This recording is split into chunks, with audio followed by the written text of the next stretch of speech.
ಎಲ್ರಿಗೂ ಕುತೂಹಲ, ಮಹಾಭಾರತ ಯುದ್ಧ ನೋಡಬೇಕು ಅಂತ. ಅವಳಿಗೂ ಕುತೂಹಲ ಇತ್ತು. ಗರ್ಭಿಣಿ ಆಗುವಾಗ ಅವಳಿಗೆ ಬೇರೆ ಬೇರೆ ಅಪೇಕ್ಷೆ ಇದ್ದಂತೆ ಅವಳಿಗೊಂದು ಅಪೇಕ್ಷೆ, ನಾನು ಮಹಾಭಾರತ ಯುದ್ಧ ನೋಡಬೇಕು ಅಂತ. ಹೀಗೆ ಕುರುಕ್ಷೇತ್ರಕ್ಕೆ ಬಂದಿದ್ದಾಳೆ. ಕುರುಕ್ಷೇತ್ರಕ್ಕೆ ಬಂದವಳು ಒಂದು ರಥದಲ್ಲಿ ಇಡೆಯಲ್ಲಿ ಕೂತ್ಕೊಂಡು ತಾನು ನೋಡ್ತಾ ಇದ್ದಾಳೆ. ರಥದ ಮಧ್ಯದಲ್ಲಿ ಸೇರಿಕೊಂಡಿದ್ದಾಳೆ. ರಥದ ಮಧ್ಯದಲ್ಲಿ ಸೇರಿಕೊಂಡವಳು ಮಹಾಭಾರತ ಯುದ್ಧವನ್ನೆಲ್ಲ ನೋಡ್ತಾ ಇದ್ದಾಳೆ. ಏನು ಅದ್ಭುತವಾದದ್ದು. ಭೀಮಸೇನ ದೇವರ ಶರಶಕ್ತಿಷ್ಟಿಭಿ ಭೀಮಂ ಯಥಾ ದೇವಾಸುರಂ ರಣಂ. ಕ್ಷತ್ರಿಯರಿಗೂ ಭೀಮಸೇನ ದೇವರಿಗಾದಂತಹ ಯುದ್ಧ ಅದು ದೇವಾಸುರ ಯುದ್ಧದಂತೆ ಇತ್ತು. ಅದನ್ನು ನೋಡ್ತಾ ಇದ್ದಾಳೆ. ಮಹಾಭಾರತ ಯುದ್ಧ. ಅರ್ಜುನನಿಗೂ ಭಗದತ್ತನಿಗಾದಂತಹ ಯುದ್ಧ. ಏನು ಅಸ್ತ್ರಗಳು! ಬಿಡುವಾಗ 10, ಹೋಗುವಾಗ 100, ಸೇರುವಾಗ 1000, ಸೀಳುವಾಗ ಲಕ್ಷಗಟ್ಟಲೆಯಲ್ಲಿ. ಹೀಗೆ ಪುಂಖಾನುಪುಂಖವಾಗಿ ಭಗದತ್ತ ಅರ್ಜುನಾದಿಗಳ ಯುದ್ಧವನ್ನು ನೋಡ್ತಾ ಇದ್ದಾಳೆ. ಪಾರ್ಥ ಕೋದಂಡ ನಿರ್ಮುಕ್ತಂ ಆಸನ್ನ ಅತಿವೇಗವತ್ ತಸ್ಯಾ ಭಲ್ಲ ಮಹಿಷ್ಯಾಮಂ ತ್ವಚಂ ಚಿಚ್ಛೇದ ಜಾಠರೀಂ. ಅಷ್ಟೊತ್ತಿಗೆ ಏನಾಯಿತು ಅಂತಂದರೆ, ಅವಳು ಯಾವ ರಥದಲ್ಲಿ ಕೂತಿದ್ದಾಳೆ ಅಲ್ಲಿಗೆ ಆ ಅರ್ಜುನನ ಬಿಲ್ಲಿನ ಜಾವದಿಂದ ಬಿಡಲ್ಪಟ್ಟಂತಹ ಒಂದು ಬಾಣ ಅವಳು ಕೂತ ರಥದ ಇಡೆ ಏನುಂಟೋ ಆ ಭಾಗಕ್ಕೆ ಬಂದು ಅವಳು ಜಠರಕ್ಕೆ ತಾಗಿದೆ. ತಕ್ಷಣದಲ್ಲಿ ಕೆಳಕ್ಕೆ ಬಿದ್ದಿದ್ದಾಳೆ. ಬೀಳುವಾಗ ಅವಳು ಸತ್ತಳು. ಗರ್ಭದಲ್ಲಿ ಇದ್ದದ್ದು ಒಂದು ಕಡೆಯಲ್ಲಿ ಬಿತ್ತು ಕೆಳಕ್ಕೆ. ಗರ್ಭದಲ್ಲಿ ಇದ್ದಂತಹ ಮೊಟ್ಟೆಗಳು, ಹಕ್ಕಿಗಳೇನಿತ್ತು ಅದು ಅವಳ ಒಂದು ಕಡೆಯಲ್ಲಿ ಬಿತ್ತದು. ಅದು ಬೀಳುವಾಗ ಹೇಗೆ ಬಿತ್ತು ಅಂತಂದರೆ ಅದು ಮಾತ್ರ ಸೀಳು ಹೋಗಲಿಲ್ಲ ಅಂತ. ಯಾಕೆಂದರೆ ಅದು ಒಳ್ಳೆಯ ಹತ್ತಿಯ ತಲ್ಪದ ಮೇಲೆ ಬಿದ್ದಂತೆ ಇತ್ತಂತೆ. ಅದಕ್ಕೇನು ಆಗಲಿಲ್ಲ. ಅಷ್ಟೊತ್ತಿಗೆ ಸರಿಯಾಗಿ ತತ್ಪಾತ ಸಮಕಾಲಂಚ ಅದು ಮೊಟ್ಟೆ ಕೆಳಕ್ಕೆ ಬೀಳುವುದಕ್ಕೂ ಹಕ್ಕಿದ್ದು ಸುಪ್ರತೀಕ ಭಗದತ್ತನ ಆನೆ. ಭಗದತ್ತನ ಆನೆಯಾದ ಸುಪ್ರತೀಕದ ಕೊರಳಲ್ಲಿರುವ ಗಂಟೆ ಕೆಳಕ್ಕೆ ಬೀಳುವುದಕ್ಕೂ ಸಮಕಾಲವಾಯಿತು. ಆ ಗಂಟೆ ಅಷ್ಟು ದೊಡ್ಡದಿತ್ತದು. ಆ ಗಂಟೆ ಹೇಗೆ ಬಿತ್ತು ಅಂತಂದರೆ ಅಷ್ಟು ದೊಡ್ಡ ಅಂದರೆ ಇಲ್ಲಿಗ ಮೊಟ್ಟೆಗಳುಂಟು ಅಂತಂದರೆ ಗಂಟೆ ಬಂದು ಅಲ್ಲೂ ಅದರ ಮೇಲೆ ಬಿದ್ದಿದೆ ಅಂದರೆ ಗಂಟೆಯ ಭಾಗ ತಾಗುವಂತೆಲ್ಲ ಅದರ ಒಳಗಡೆ ಮೊಟ್ಟೆಗಳು ಸುರಕ್ಷಿತವಾಗಿ ಸೇರಿಕೊಂಡಿದೆ, ರಕ್ಷಾಕವಚವಾಗಿ. ಆಯುಷಃ ಸಾವಶೇಷತ್ವ ತೂಲರಾಶೋ ಇವಾಪತತ್ ತತ್ಪಾತ ಸಮಕಾಲಂಚ ಸುಪ್ರತೀಕಾತ್ ಗಜೋತ್ತಮಾತೆ ಪಪಾತ ಮಹತೀ ಘಂಟಾ ಬಾಣ ಸಂಚಿನ್ನ ಬಂಧನ ಸಮಂತಾತ್ ಪ್ರಾಪ್ತಾತು ನಿರ್ಭಿನ್ನ ಧರಣೀತಲ ಛಾದಯಂತಿ ಖಮಂಡಾನಿ ಸ್ಥಿತಾನಿ ಪಿಶಿತೋಪರಿ. ಆಯಿತು. ಮುಂದಕ್ಕೆ ಭಗದತ್ತ ಸತ್ತ. ಹಲವಾರು ಮುಂದಿನ ಯುದ್ಧಗಳೆಲ್ಲ ಆಯಿತು. ಕುರುಪಾಂಡವ ಸೇನೆಯೆಲ್ಲ ಹೋಯಿತು. ಯುದ್ಧ ನಿವೃತ್ತಿ ಆಯಿತು. ಧರ್ಮರಾಜ ತನ್ನ ಸಹೋದರರ ಜೊತೆಯಲ್ಲಿ ಶರಮಂಚಲದಲ್ಲಿ ಬಂದಂತಹ ಮಲಗಿರುವ ಭೀಷ್ಮರ ಬಳಿಗೆ ಬಂದಾಯಿತು. ಭೀಷ್ಮರಿಂದ ಕೇಳಬೇಕಾದ್ದನ್ನು ಕೇಳಿ ಆಯಿತು. ಅಷ್ಟೊತ್ತಿಗೆ ಘಂಟಾಗತಾನಿ ತಿಷ್ಟಂತಿ ಯತ್ರಾಂಡಾನಿ ದ್ವಿಜೋತ್ತಮ ಆಜಗಾಮ ತಮುದ್ದೇಶಂ ಶಮೀಕೋ ನಾಮ ಸಂಯಮಿ. ಎಲ್ಲ ಕೇಳಿಕೆಯಿಂದ ಹೋಗುವ ಸಂದರ್ಭದಲ್ಲಿ ಯಾವ ಭಾಗದಲ್ಲಿ ಆ ಸುಪ್ರತೀಕ ಆನೆಯ ಗಂಟೆ ಬಿದ್ದಿದೆಯೋ, ಯಾವ ಗಂಟೆಯ ಒಳಗಡೆ ಆ ಪಕ್ಷಿಗಳು ಇದ್ದಾವೋ ಆ ಜಾಗದಲ್ಲೇ ಹಾದು ಹೋಗುವಂತಲ್ಲಿಗೆ ಶಮೀಕರೆಂಬಂತಹ ಋಷಿಗಳು ಬಂದಿದ್ದಾರೆ. ಆ ಶಬ್ದ ಅಲ್ಲಿ ಹೋಗುವಾಗ ಅವರಿಗೆ ದಾರಿಯಲ್ಲಿ ಬರುವಾಗ ಏನೋ ಗಂಟೆಯ ಒಳಗಡೆ ಆ ಹಕ್ಕಿಗಳ ಚಿಂಚಿಂಚಿಂಚ್ ಆ ಶಬ್ದಗಳು ಕೇಳಿಸ್ತಾ ಇತ್ತು. ಸತತ್ರ ಶಬ್ದ ಮಶುಣೋ ಚಿಚಿ ಕುಚೀತಿ ವಾಶತಾಂ. ಆ ಹಕ್ಕಿಗಳ ಚಿಲಿಪಿಲಿ ನಾದಗಳು ಕೇಳ್ತಾ ಇತ್ತು ಒಳಗಡೆ. ಯಾಕೆಂದರೆ ಯಾವ ಹಕ್ಕಿ ಅಂತ ತೀರ್ಮಾನ ಮಾಡಲಿಕ್ಕೆ ಬಾಲ್ಯಾತ್ ಅಸ್ಫುಟ ವ್ಯಾಖ್ಯಾನ. ಬಾಲ್ಯಾತ್ ಚಿಕ್ಕ ಹಕ್ಕಿ ಆಗತಾನೆ ಮೊಟ್ಟೆಯಿಂದ ಹೊರಗೆ ಬಂದದ್ದಷ್ಟೇ. ಆದ್ದರಿಂದಾಗಿ ಅಷ್ಟು ಸ್ಪಷ್ಟವಾದ ಧ್ವನಿ ಅಲ್ಲ ಅದು. ಅವರಿಗೆ ಸಂಶಯ ಬಂದರಲ್ಲಿ ನಿಂತವರು ಶಿಷ್ಯರು ಹೇಳ್ತಾರೆ, ಆ ಗಂಟೆ ತೆಗೀರಪ್ಪ, ಒಳಗಡೆಯಿಂದ ಏನೋ ಹಕ್ಕಿಗಳ ಧ್ವನಿ ಕೇಳಿಸ್ತಾ ಉಂಟು, ತೆಗೀರಿ ಅಂತ. ಸರಿ ಇಂಥ ಶಿಷ್ಯರೆಲ್ಲ ಸೇರಿ ಪ್ರಯತ್ನ ಪಟ್ಟು ಆ ಗಂಟೆಯನ್ನು, ಯಾಕೆಂದರೆ ಅದು ಸಾಮಾನ್ಯವಾದ ಗಂಟೆ ಅಲ್ಲ, ಅದು ಕೃಷ್ಣ ಮಠದ ದೊಡ್ಡ ಗಂಟೆ ಉಂಟಲ್ಲ, ಅದಕ್ಕಿಂತಲೂ ತುಂಬ ಬೃಹತ್ತಾಕಾರದ ಗಂಟೆ ಅದು. ಹೀಗೆ ಅಥರ್ಷಿ ಶಿಷ್ಯಸಹಿತ ಘಂಟಾಮುತ್ಪಾಟ್ಯ ವಿಸ್ಮಿತಃ ಅಮಾತ್ರ ಪಿತೃಪಕ್ಷಾಣಿ ಶಿಶುಕಾನಿ ದದರ್ಶಃ. ತಾಯಿ ಇಲ್ಲದೇ ಇರುವ, ಜೊತೆಯಲ್ಲಿ ತಂದೆ ಹಕ್ಕಿಯೂ ಇಲ್ಲದೇ ಇರುವ 4 ಹಕ್ಕಿಗಳನ್ನು ಶಮೀಕರು ನೋಡ್ತಾರೆ. ನೋಡಿದವರಿಗೆ ಅವರಿಗೆ ಆಶ್ಚರ್ಯವಾಯಿತು. ಜೊತೆಯಲ್ಲಿದ್ದಂತಹ ತಮ್ಮ ಶಿಷ್ಯರಿಗೆ ಹೇಳ್ತಾರೆ, ನಿಜವಾಗಿ ಆ ಅವನು ಬ್ರಾಹ್ಮಣ ಹೌದು, ಶುಕ್ರಾಚಾರ್ಯರು ಮಾತ್ರ. ಅವ್ರಿಗೆ ಹೇಳಿದ್ದೆಷ್ಟು ಸರಿ ಉಂಟು ನೋಡಿ. ಯಾಕೆ ಅಂತಂದರೆ ದೈತ್ಯರ ಸೈನ್ಯ ಓಡುವ ಸಂದರ್ಭದಲ್ಲಿ ಶುಕ್ರಾಚಾರ್ಯರು ಓಡಬೇಡಿ, ಇವತ್ತಲ್ಲ ನಾಳೆಗಾದರೂ ಸಾಯಬೇಕು ಅಂತಿದ್ದವ ಸತ್ತೇ ಸಾಯ್ತಾನಪ್ಪ, ಸಾಯುವವನು ಏನು ಬದುಕುವುದಿಲ್ಲ, ಹಾಗೆ ಅಂತ ಬದುಕುವವನಿದ್ರೆ ಎಲ್ಲಿದ್ದರೂ ಬದುಕುತ್ತಾನೆ ಅವನು. ಬದುಕುವಂತಹ ವ್ಯಕ್ತಿಯನ್ನು ಸಾಯಿಸಲಿಕ್ಕೆ ಯಾರಿಂದಲೂ ಆಗುವುದಿಲ್ಲ.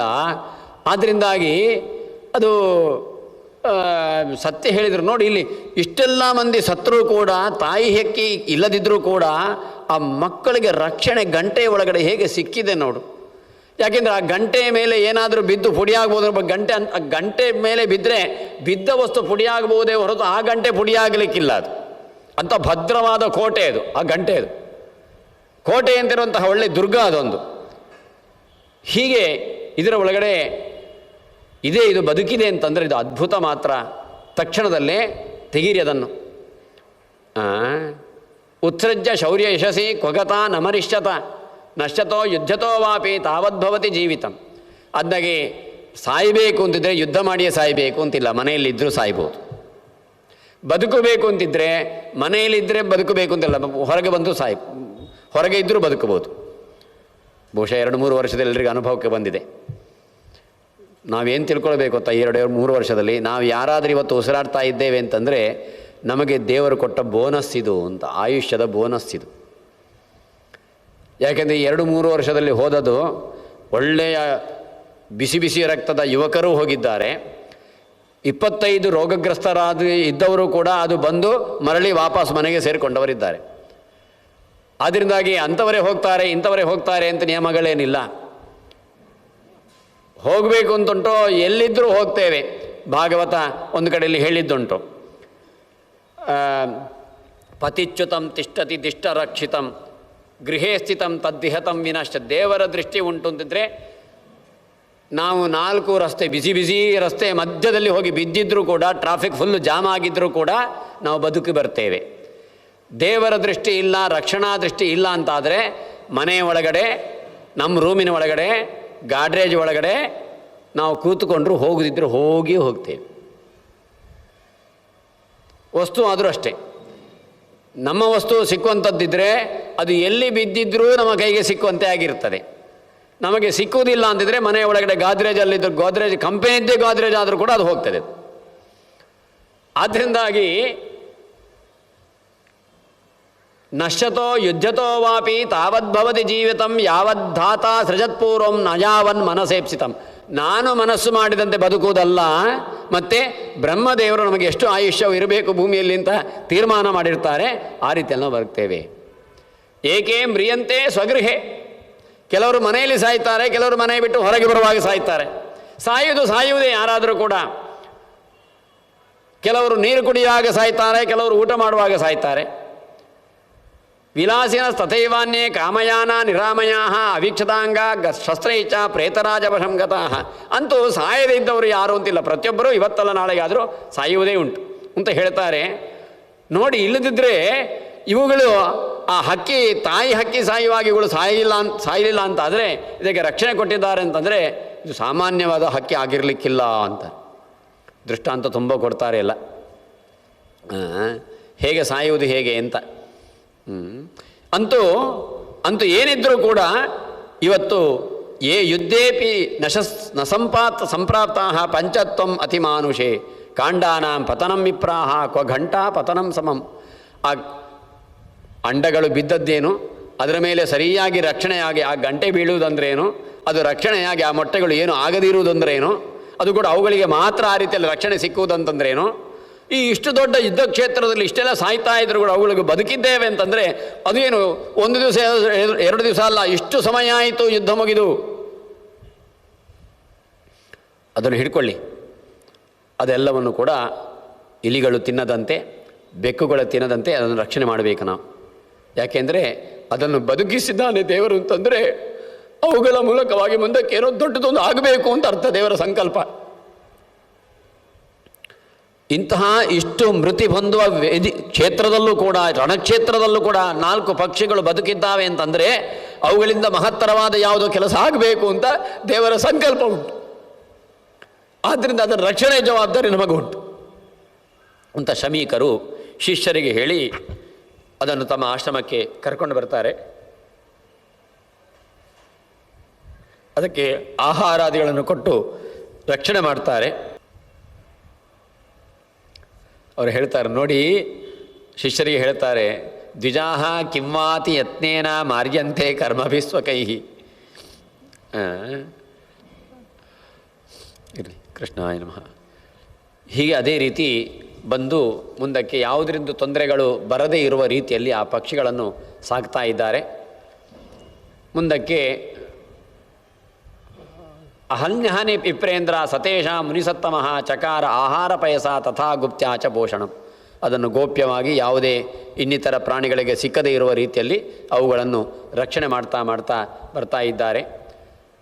1 ತಿಂಗಳಾಗೋಷ್ಟೊತ್ತಿಗೆ ಅವುಗಳು ರೆಕ್ಕೆ ಬಿಕ್ಕಿ ಹಾರಲಿಕ್ಕೆ ಶುರು ಮಾಡಿತು ಆಕಾಶದಲ್ಲಿ. ಆಶ್ಚರ್ಯಪಟ್ಟು ನೋಡ್ತಾ ಇದ್ದಾರೆ, ಅಯ್ಯೋ 1 ತಿಂಗಳಲ್ಲೇ ಹಾರಲಿಕ್ಕೆ ಅಷ್ಟು ಎತ್ತರಕ್ಕೆ ಹೋಗ್ತಾ ಉಂಟಲ್ಲ ಅಂತ ಮುನಿಕುಮಾರಕರಲ್ಲಿ ನೋಡ್ತಾ ಇದ್ದಾರೆ. ದೃಷ್ಟ್ವಾ ಮಹೀಂ ಸನಗರಾಂ ಸಾಂಭೋನಿಧಿ ಸರಿದ್ವರಾಂ. ಅದು ಎಲ್ಲಿ ತನಕ ಅಂತಂದರೆ ಇಡೀ ದ್ವೀಪಗಳನ್ನೆಲ್ಲ, ಇಡೀ ಸಮುದ್ರಗಳನ್ನೆಲ್ಲ ಸುತ್ತಾಕೊಂಡು ರಥಚಕ್ರ ಪ್ರಮಾಣಾಂತೆ ಪುನಃ ಸಾಯಂಕಾಲ ಅಷ್ಟಿಗೆ ಆಶ್ರಮಕ್ಕೆ ಬರ್ತಾ ಇತ್ತಂತೆ.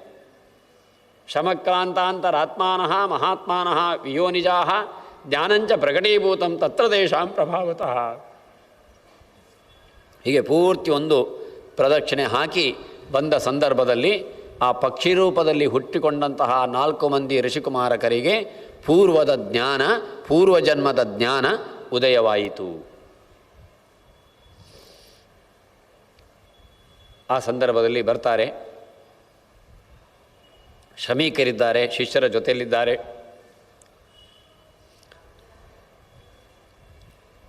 ಆ 4 ಪಕ್ಷಿಗಳು ಬಂದು ಶಮೀಕರಿಗೆ ಪ್ರದಕ್ಷಿಣೆ ಬಂದು ನಮಸ್ಕಾರ ಮಾಡಿ ಹೇಳ್ತಾವೆ, ಮರಣದಿಂದ ನಮ್ಮನ್ನು ರಕ್ಷಣೆ ಮಾಡಿದ್ದೀರಿ ನೀವು. ಯಾಕೆಂದರೆ ನಮಗೆ ತಂದೆ ತಾಯಿ ಯಾರೂ ಇರಲಿಲ್ಲ, ಅಂಥದ್ರಲ್ಲಿ ನೀವು ತಂದೆಯಾಗಿ, ತಾಯಿಯಾಗಿ, ಗುರುವಾಗಿ ರಕ್ಷಣೆ ಮಾಡಿದ್ದೀರಿ. ಗರ್ಭಸ್ಥಾನ ಮೃತಾಮಾತಾ ಪಿತ್ರಾ ನೈವಾಪಿ ಪಾಲಿತಾ. ತಂದೆಯಿಂದಲೂ ನಾವು ರಕ್ಷಣೆಗೆ ಒಳಪಟ್ಟವರಲ್ಲ, ಗರ್ಭದಲ್ಲಿರುವಾಗಲೇ ತಾಯಿಯನ್ನು ಕಳ್ಕೊಂಡವರು. ಆದ್ದರಿಂದ ಏನಿದ್ರೂ ಕೂಡ ನಾವು ನಿಮಗೆ ಋಣಿಗಳಾಗಿರ್ತೇವೆ ಅಂತ, ನಾವು ಬದುಕುವುದಕ್ಕೆ ನಿಮಗೆ ದಾರಿ ಕೊಟ್ಟರಲ್ಲ ಅಂತ. ಕದಾ ಭೂಮೇರ್ ಧ್ರುಮಂ ಪ್ರಾಪ್ತಾನ್ ದ್ರಕ್ಷೇ ವೃಕ್ಷಾಂತರಂ ಗತಾನ್ ಕದಾ ಮೇ ಸಹಜಾ ಕಾಂತಿ ಮಾಂಸುನಾ ನಾಶಮೇಷ್ಯತಿ. ಹೀಗೆ